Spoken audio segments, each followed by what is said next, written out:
Nanawagan si Pangulong Ferdinand R. Marcos Jr. sa Philippine National Police na palakasin ang seguridad at manatiling alerto sa buong bansa ngayong holiday season upang matiyak ang kaligtasan ng publiko.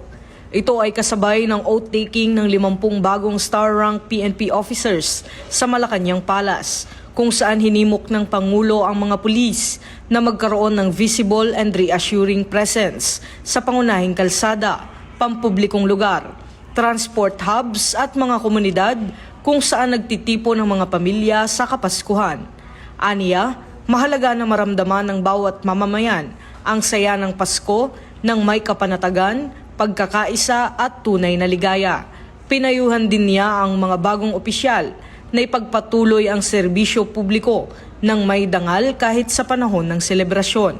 Ayon sa PNP, handa na ang kanilang security measures at higit sa 100,000 personnel ang ide-deploy sa buong bansa upang masiguro ang kaligtasan ng publiko at pigilan ang krimen sa panahon ng Christmas at New Year festivities.